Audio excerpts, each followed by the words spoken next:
Okay, here we are. So, put some light on here, get some light on the subject. All right, so what I've got here is, let's kind of angle this a little bit more this way.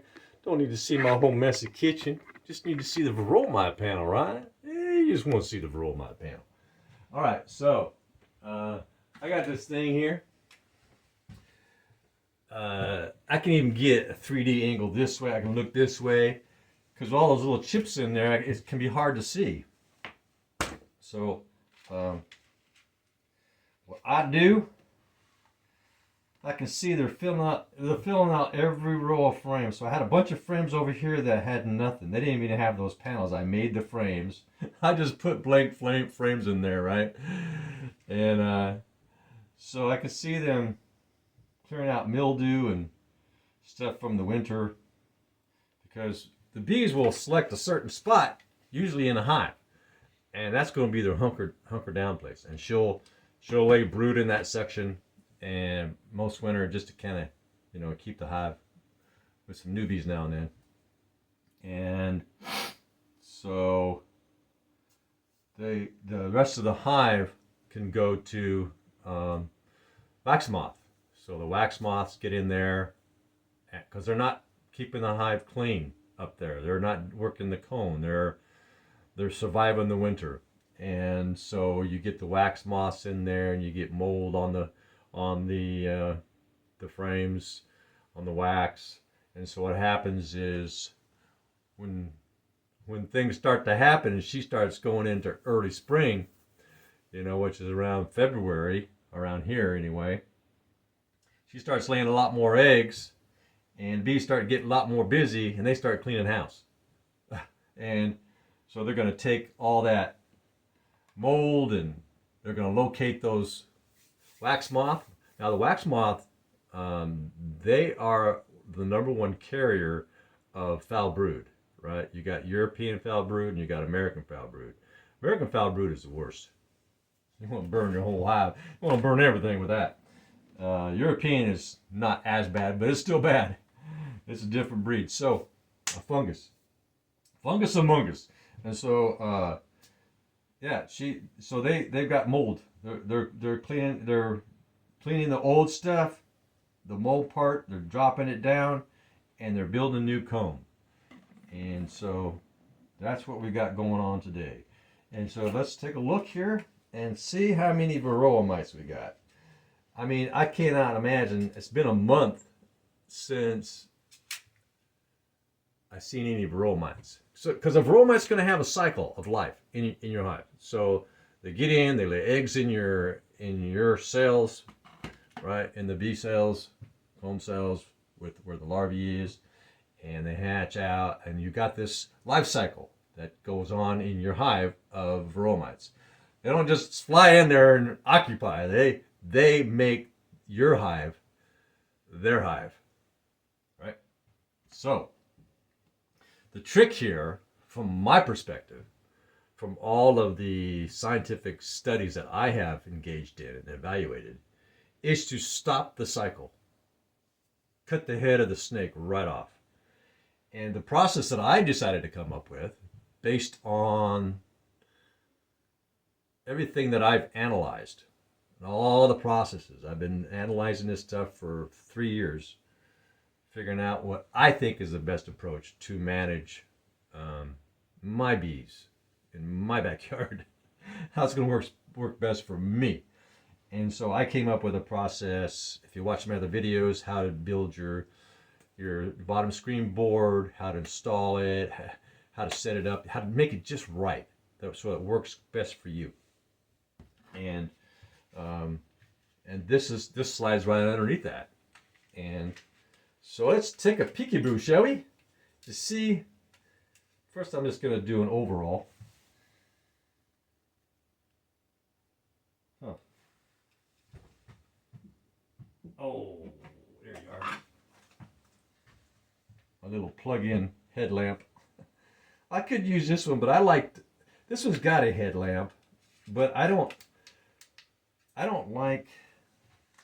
like going from the side because I get more of a 3D light. When I go from the side.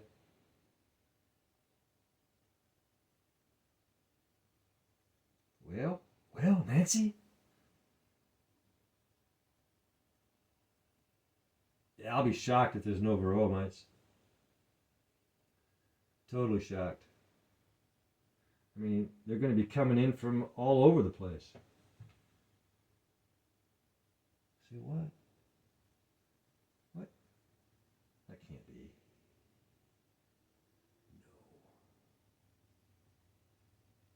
No. That's impossible. Well, nothing's impossible. Even flying monkeys. That's possible, I guess. Well, not realistically possible, but you know what I mean. Metaphorically speaking. So I got my super mag on. I just can't believe that I got no Varroa mites. Oh, there, I think I see one. Yep, there's one right there. Deader than a doornail. Okay, yeah, that's one. Okay. Yeah, that would be more like, huh? How can that be? How can that be? You ain't got no Varroa mites in your hive at all? They're coming in probably every day from outside in the world. Oh, there's another.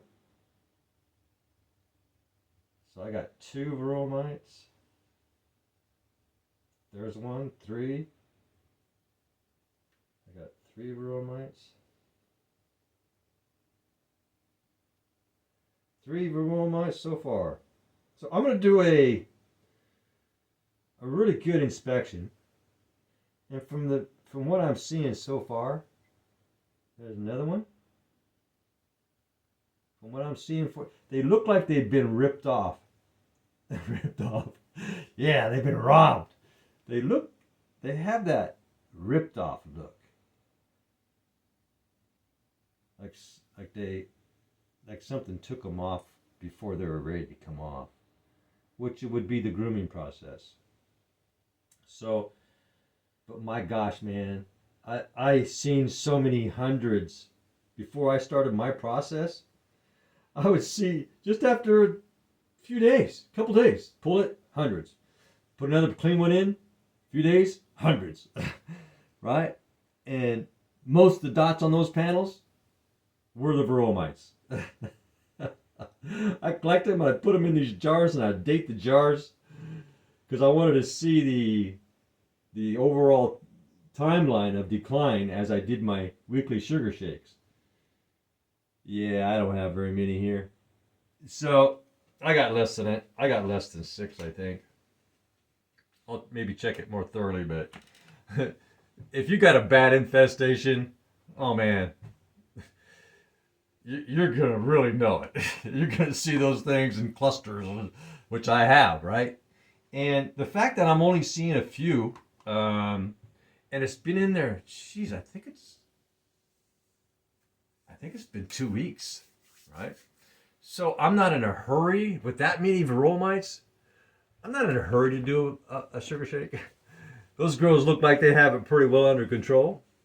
But because I'm seeing some, and I don't really know whether they came in and then the girls cleaned them right off. They jumped on them on the flower out there, and they come in there. Girls, hey Mary, you got something on your back. Let me get that off for you. Right? Right? So I don't know, but because I'm seeing them, even though it's only a few, I'm going to go ahead and do a sugar shake. If I'm unsure, if I'm uncertain, right? Because I don't want the cycle to start again, right? What it is for me, I feel that I have broken the Varroa mite cycle in the hive by my process that I came up with, right? So I busted it. Did the Muhammad Ali, punched it out, right? And what I need to do is go to the ring once in a while to practice. And my practice is sugar shaking and making sure that my girls stay in tip-top shape in the grooming cultural state of behavior. So I'm going to do another sugar shake. But out of curiosity, I think I've got my panel in there, my new one in there, so clean one, and I might wait just like 3 or 4 days to look for, because then I'll be able to see more clearly the mites. This is just a mess here. You can see this is just, yeah, that's a real mess, right? I mean, it's hard to see the Varroa mites and all that mixed in with that stuff. Even with my zoom in, it's a big jumbled mess. And the Varroa mites are cling to those things, and they're all different angles along with the pieces of, comb, and it can be hard to see them. And so, all right, so I'm going to pull that fresh panel out in probably 3 or 4 days, so I can get a clear shot with all these Reese's pieces in there. I mean, this is what your hive would look like normally if you didn't have a bottom screen board with a mite catcher. This is what your hive would look like inside. Now, of course, they go through that, and they pick things out because they make a mess with goodie stuff. That they drop goodie stuff, and they'll go down. Another one comes by. Oh, you guys need to stop dropping the candy. This is a good piece of 2x4. What? And so, and then they'll fly out with all this stuff, right, that they don't want. So they'll clean the inside down there. But that takes up a lot of their time to have to grab that, take it out, drop it out, and cleaning it. Instead of having a bunch of house cleaners doing stuff, they can be in there doing comb and taking care of the brood and going and getting pollen and nectar. So what they got is they got a built-in vacuum cleaner. Right? They don't have to do it. I do it for them. It frees up their time, frees up their duties to make things happen that's more in the interest of the hive. And so it makes the hive healthier and stronger and, powerful. Yeah. And so there you go. I'll let you know. So what I'll do is I'll do a sugar shake. First I'll pull my panel, put another one in, do a sugar shake. And then I'll do that all one day. I'll show you that. Works real. It's been a month, maybe more than a month since I did my last sugar shake. I really don't feel the need to do it even now. But because of what almost happened last year, I don't know, man. I'm gonna stay right on top of this stuff. You know what I'm saying? It's like, just what's going on down there, huh? Who's in there? Who don't belong in there? Oh, you. Gotcha. Got you literally right here on my panel. So, in my opinion, I think that a lot of people are going to probably end up shifting to this process. It's so efficient. And when you stick with it long enough, just to clear up your hive and stop the breeding cycle of the Varroa mite, once you stop that, you can let your hair down. Well, not me, but if you got some, you can. So, and go do something else. Instead of walking around nervous, going, I don't know, I might be losing this hive. I know I've been there multiple times. Before I started my powder sugar shake process, I was always nervous about losing my bees. Gosh, I should go check. I need to go see. I need to go do this, and I got to check this, and I got to do that, and I got to do this. Are they going to survive it? No, I don't have that sense anymore. It's gone. Free Willy, man. And so I feel like I finally have a grips on this Varroa mite stuff until they come up with something that somehow genetically stops them. So in other words, one Varroa mite gets it, she breeds something, and they breed, and then a certain cycle down the road, they all just die. And you do that for the whole world, and you can eventually kill that Varroa, cause that Varroa mite to go extinct, right? Like the dodo bird. We're doing that with some mosquitoes in Africa, where we're going after their genes, and we're going to kill them, Right? The ones that carry the malaria and all that stuff. Okay, man. Subscribe, thumbs up, ring the bell, and let's grow together. And let's kill these dang Varroa mites as a team. Bye now.